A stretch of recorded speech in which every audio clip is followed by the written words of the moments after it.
Hello, welcome to Just a Table, meal ideas in under 15 minutes and lovely big hauls and recipes for those of us that like to preserve our food for long-term storage. Got it out. Okay, so we're doing potatoes today, and the type that I'm doing is Laris Piper, which is more of a kind of flaky mashed potato, floury potato, and so I had a discussion on a video previously about the difference between waxy potatoes and floury potatoes. There's a big difference. So, and this is where people get really mixed up. Now, here I already did one because I'm testing out potato recipes and how to do it. So I boiled a load up, didn't add milk, didn't add butter, just mashed it up. Not too much, because if you mash too much, then you will end up, it will get gluey. But mash it up and just layer it in lumps on your dehydrated cheese. And it just comes out, whoop, it just comes out like that. And I added water to it, and it came out beautiful and white, because it looks very yellow there, but it came out very white and mashed potato-y. How I would change that would be I would put it in a pan with water and milk, salt and pepper and butter, and I would put it on a gentle simmer, and then you would have as close to mashed potato as you can have. So but I'll do a video on that. Now, when looking at potatoes, so I will do one on waxy potatoes, but this is for floury potatoes. And floury means it really breaks down very easily. It's great for mashed potato, great for cubing and grating for dehydrated hash. So I will be using the hash for both ways, because I like both ways. And the difference is with waxy potatoes, when you grate it, unless you add something to it like egg or cheese, it doesn't really stick together. So you can end up with sort of rice, basically, in your frying pan. So if you don't want rice in your frying pan and you don't want to use egg or cheese, then really you've got to go wax potatoes. And these Laris Pipers are a good option. So I just want to say, cleaning the potatoes, a sack of potatoes, because I've got all in all, I've got 50 kilograms of potatoes. No, I've got more than that. I've got 75 kilograms of potatoes. That's 3 sacks for those of you that are in UK. So actually brushing all of it and cleaning is the worst bit. After that, you can, sit at the table or sit down on the sofa with a good film and 3 buckets and just, once you've cleaned it, and just get at it. So always, once you peel them and then drop the finished peeled potato into water, because you don't want it to them to discolor. But the next thing you need to do is change them over into different piles. So so did I say? Yeah, so these brushes are absolutely great for cleaning, so much easier than using like a pad or something. Anyway, I know that with my, excuse the dirt, I've already done some potatoes, but I know that with a washing up bowl, I can fill as much, with it full, I can do 2 of these. And then I stick them in the oven, and I'm going to show you today what is the best way to have grated floury potatoes. It's the easiest way. Now, I like jacket potato, so this doesn't bother me. But if you don't like jacket potato hash browns, then what you're going to have to do is parboil, and then let it really cool down in cold water. Take them out of the hot water, put them in cold water, and then once they're really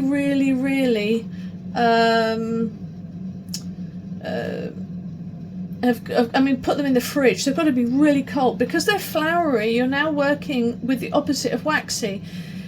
You've now got something which is going to really be claggy very quickly. Anyway, so I'm going to get these in, put them in for about probably an hour is what I usually do. You don't want to overdo these, but when you do take them out, let them cool completely. Don't contemplate doing them until they're cold. Right, so that's at gas mark 6, or is it 5? Between 5 and 6, pantry oven. Right, so I'm going to take this to put all the peelings in. I'm going to go put on a good film, and I'm going to dump the potatoes that have been peeled in here, boil it up. As soon as it's boiled, go into mash, not too much, but I'm going to make sure it's all broken down, plain, no butter, no milk, and then I'm going to dump it on here and get it in. And just actually, let's show you.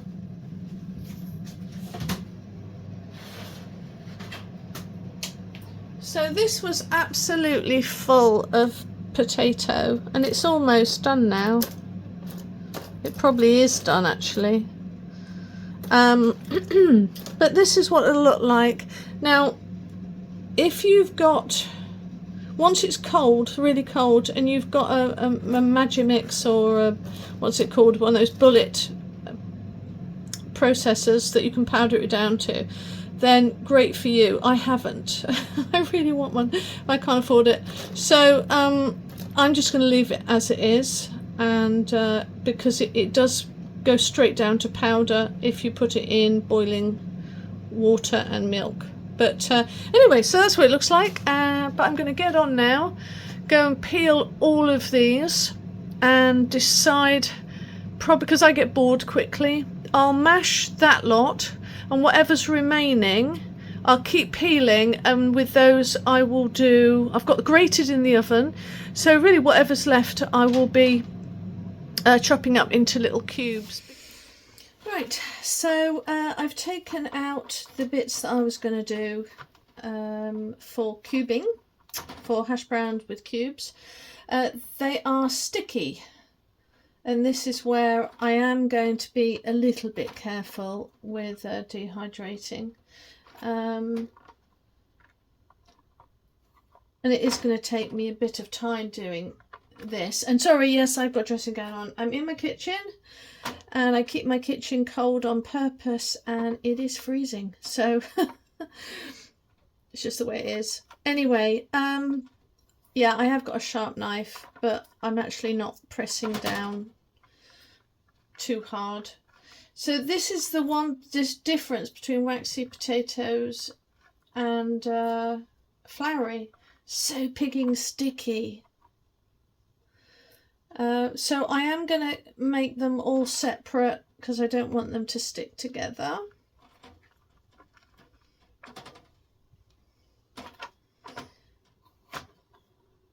But yeah, so I'm going to get on with this. Spend a little time getting them separate, but they're going to be so easy for hash browns.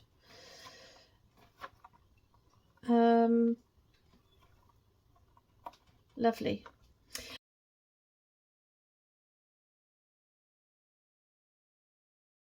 Right, a bit of an advert break.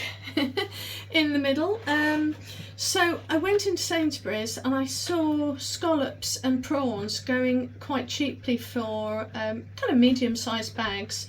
So this was full, and now we've got these lovely, and you want to do them so that they snap. But these scallops, they just go so small. So yeah, just grab a load and put them in, because great for stir fries. The other thing I wanted to say was looking at a handy tip for electricity saving. It costs me about, where I am, 50 pence every time I make a cup of tea. And I don't really want, I really resent having to do that. So I got myself a kettle that I can put on my gas hob, so it'll make it cheaper. But what I wanted to tell you about was that for years now, I've been, in the summertime, I fill up my kettle, I boil it, and I put it in here. And that gives me boiling hot water pretty much all day. It gives me 3 mugs of coffee or tea. Oops, sorry. But I'm putting this to bed now because I bought myself a kettle that I can use on my hob. 3 litres, only cost me 12 or 15 pounds. And I'm bringing out my bad boy. I love this. He's lovely. I don't know why he's a he, but he's lovely. You can pick these up. I might be able to find a link if anyone's interested, but I do use this a lot. A handy tip is, because a lot of people have been reviewing these and going, oh, my water, it doesn't keep my water hot for very long. Probably 6 hours and it's not boiling anymore. Well, I found that if you ignore this little button on the top which says open and close, then you are going to, the heat is going to reduce from the water quite rapidly, quite surprisingly. So basically, once this is closed, if you press down, it's not moving anywhere. Once you press open, then this will go all the way down and boiling hot water will come out. That has to be kept closed, no matter what. Has to be kept closed because it affects, because the heat's coming out through here. Okay, so you want that to be kept closed. Now, I think I can fit in here about, I think it's about 5 litres, because it does about 1.5 of these, so it's about 5 litres. But that does me all day for those winter months when I just want piping hot water for 14-15 hours. But if you've got any remaining, it still is hot, not boiling hot, but hot after 24 hours. The other advert thing I'm going to say is, look around at everything you've been growing and see what stuff you can put in your hydrator. So, for instance, I've got quite a load of these. I brought these in, my celery stalks. There's not growing any more celery stalks at the moment. I do have soil issues because our soil this year, I might as well have just tried to grow in styrofoam, and it's been difficult. I've added nutrients and stuff like that, but I never bothered to get round to sorting out the celery and what my celery needed, because I was getting white leaves. So I know there was some sort of deficiency there, but it's okay. I had what I needed. I'm not really that bothered. But anyway, the leaves still taste like celery, so you can still hydrate these, dehydrate. So I am going to cut them all off, stalks and all, cut it as low as possible, sort out the leaves that I don't want, and I'm going to dry them as they are, and then I'll break them up and put them in my what do you call it, my food processor. So I've got several of these plants, and that will give me a lovely celery taste powder that I can put in for foods. Right, now back to the potatoes. Oh, and also I found, I went into Sainsbury's and they had punnets of mushrooms. going for I think it was about £1.09, something like that. It's what I've been waiting for. So guess who bought 6 of them?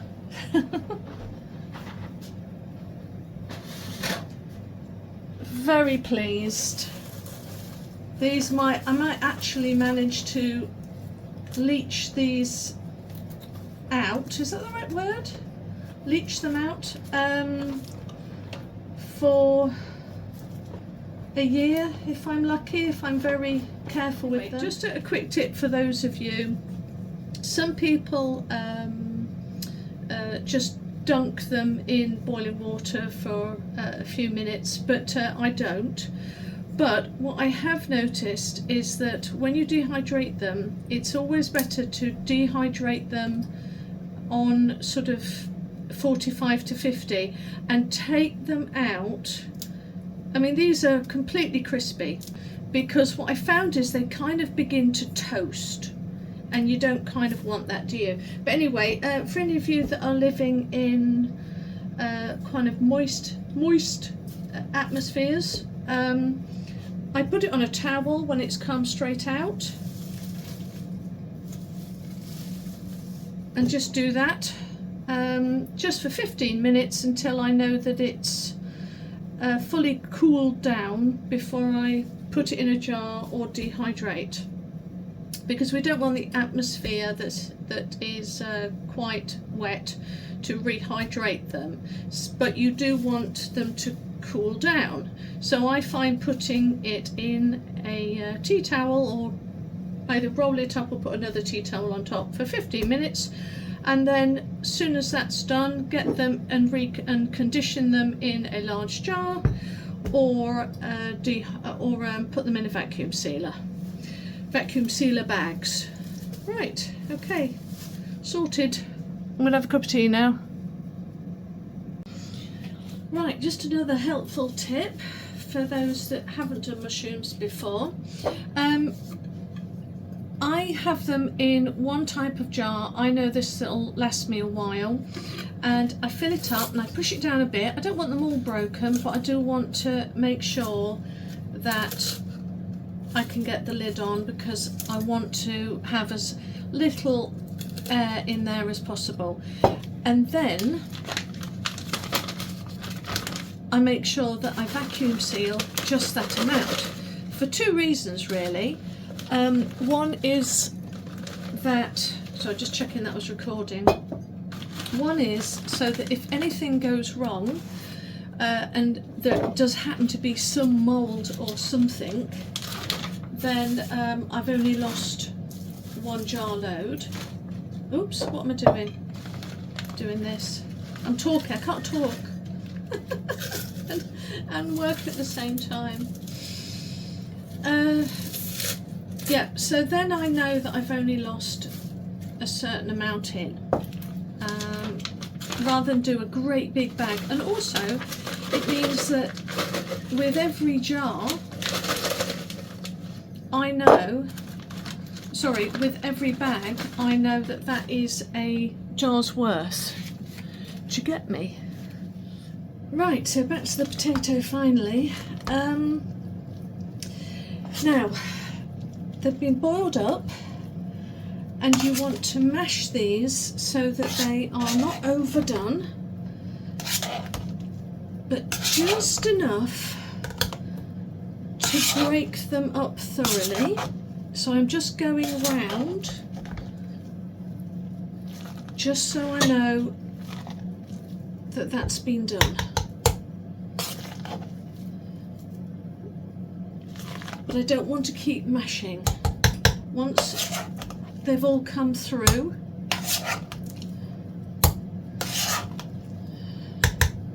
one in the middle for luck. I think I missed one bit there. Right, so I'm letting the steam, as much water as possible, to come out. Okay, and then once that's done, I'm going to load it up onto my tray. All that time all that steam is coming out.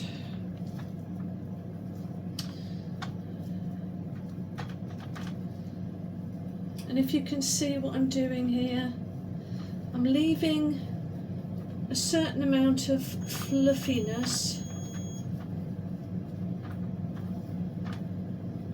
I hope you can see that. I don't want to flatten it, but I'm using the edge to allow air to get everywhere.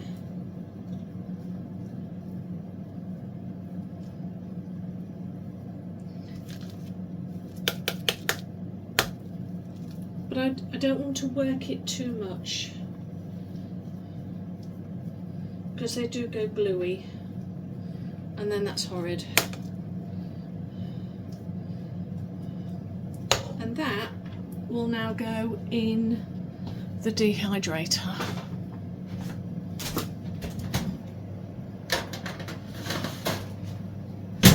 And I put it in for,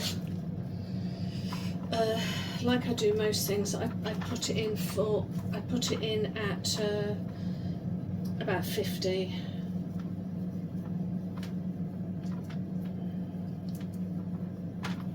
And yes, I do know that there is mushroom still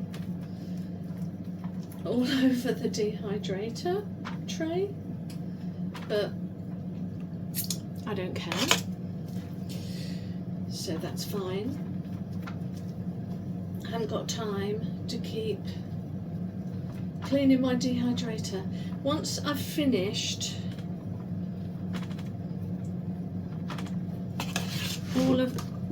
once I've finished all of my dehydrating for the weekend, then they'll get a thorough wash and the bottom of the dehydrator will get a wipe.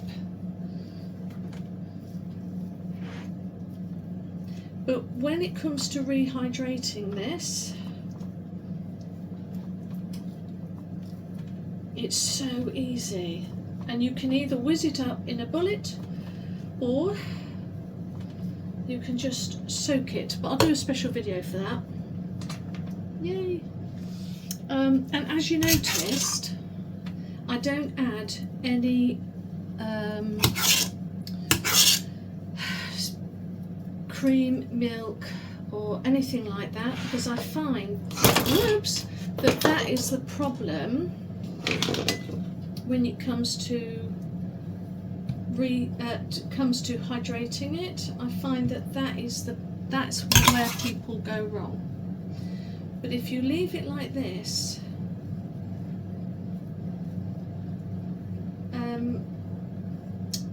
it's far easier to hydrate it again, and it tastes like mashed potato.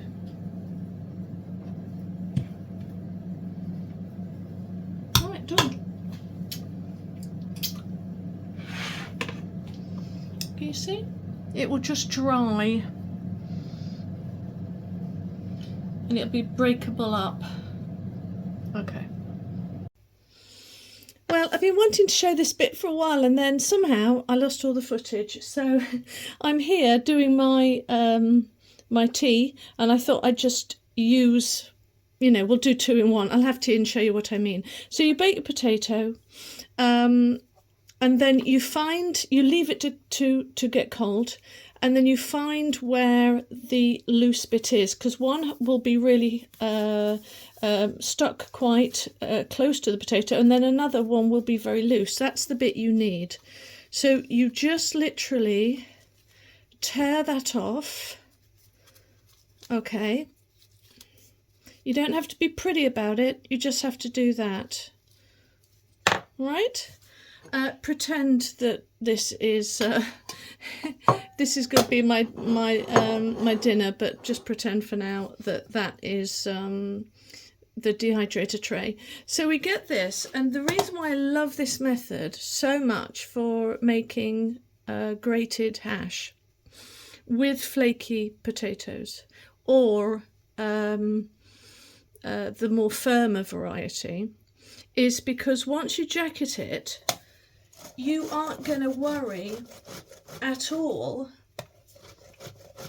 about grating and hurting your fingers, because you just keep grating it, don't worry about it, keep grating it until, and use your palm, and you just peel that off. Now I'm actually going to eat that because I like the roughage, but that's how easy, that's why it's so much easier grating cold jacket potatoes and then putting them in. So here's what we have left.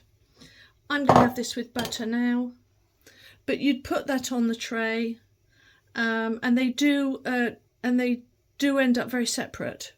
This is slightly warm because obviously I didn't want to eat warm potatoes, but I wanted to show you how quicker it is to do it the jacket potato way. Right, it's the morning and it's reveal time of everything. Now I do have to say that in spite of all of this, I have actually had about 4 meals. So there'd probably be about 2 more bags if I hadn't have eaten from the sack. But you know, while it's there, use it.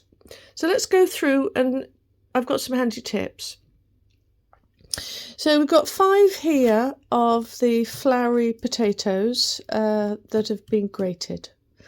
Fantastic. And I've got 1 that I've put in a jar, because I always feel it's important to put whatever you make into either a small jar and fill it up, or a large jar and fill it up. And I bag these in 1 litre bags. Well, I make, you know, I zip my own the size I want, but it's always 1 litre's worth, sorry. Anyway, moving on. So I haven't got the cube, but that's fine because I've got plenty of cubed waxy potatoes I actually want to use up, so that's fine. Then I've got 3 bags of the mashed potato. Now these aren't powdered. What I'm going to do is powder them when they come out, but they don't actually need it. There is a method to getting mashed potato without actually turning it to powder, but you know, it's there anyway. And I've got 1 in this. Now I've got a handy tip. Oh, and also mushrooms. Every time I go to the shops now, I am buying a punnet. Now this is 2 punnets of mushrooms. I found them really expensive at the moment, so I'm showing you my yellow bucket and something that's got to go in the wash. Sorry about that. So I'm finding mushrooms are really, really expensive, and I wanted just to buy a glut of them and do them all in one go, but unfortunately just really expensive at the moment, and I can't condone it, so I just buy a little and often and put it aside. So here's just a bit of a handy tip. So I've got here, as you can see, 1 that has, well, first tip is when you dehydrate them and then put them in a vacuum sealing bag, they're like razors. They're like teeny razors, and I hear a lot of people blaming vacuum bags, and I'm like, you know, there's pretty much nothing wrong with the vacuum bag. I can pretty much guarantee, and you ought to have a look at my video on vacuum sealer tips and tricks, because people often vacuum seal it wrong. There's teeny creases everywhere, but also you can't expect a bag to cope with razor sharp corners. You are going to get holes. And so before I pack away, I always leave them out overnight. I don't know why. It always seems to be done at night. Last thing at night before I go to bed, I do all the vacuum sealing. And I'm really glad I do that, because the next morning I get to do a video. I look at it and look, we have a hole somewhere, and that's fine. I never see it as something negative. I always see it as, oh, okay, great. I'm glad I found it now and not at the bottom of a bag. So I'm going to show you what I do.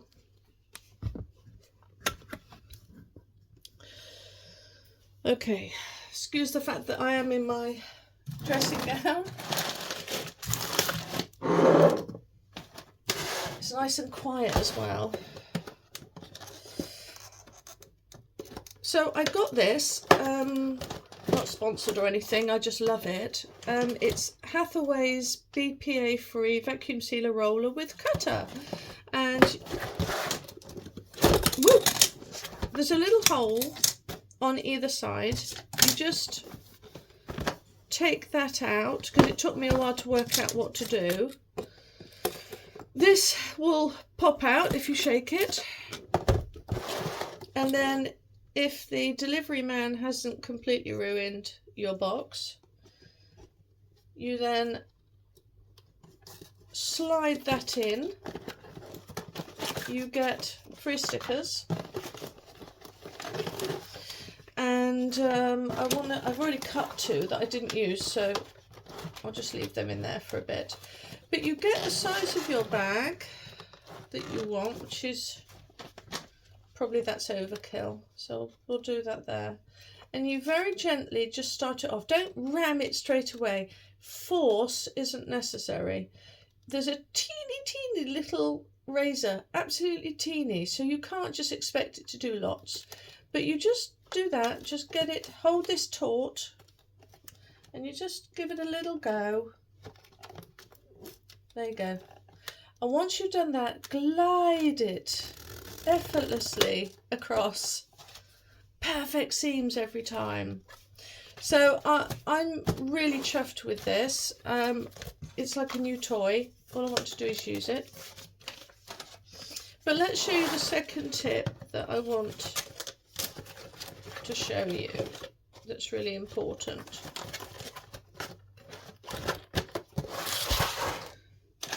So you get a pair of scissors or a knife, whatever's easiest. I always put these right at the bottom, or right at the top rather, and there's a reason for that. I reuse bags. I wash them and reuse them and hang them upside down. And the reason why I put the sticker on here is because, sorry, yeah, I was going to, you cut here at the bottom, because that's where our vacuum sealing is going to work. But you can do that when you re-put it in the bag. I fold this like this. Oh, so I've made the seal my own special way. I've not seen anyone else do it, so have a look at my video on how I use it. But we put this upside down,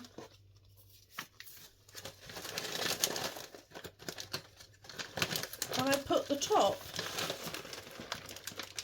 down at the bottom, and because of that, it's folded perfectly at the bottom, the label.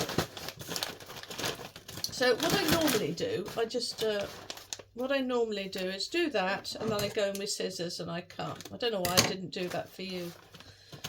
So make sure that is all down, and then do it again. Ta-da! So now it's definitely sealed. Now it's definitely, all the air is out of it, and it will last me a while. Last tip and trick. So you can call it, I call it floury, but really I suppose the word is starchy. But on my labels, excuse the handwriting, I always write what the potato is, and I tell you the reason why. Sometimes there are potatoes that work really well. Sometimes that when experimenting with what's your favourite potato, there might be a potato, that didn't work as good. You want to actually know what that is, don't you? So I always put what the potato is, whether it is waxy or starchy or a floury, and then what it actually is, if it's not discernible. But I put grated hash. So I've put the use of it, what it is, and kind of what type it is. So and I do that here as well. So I spelt it wrong.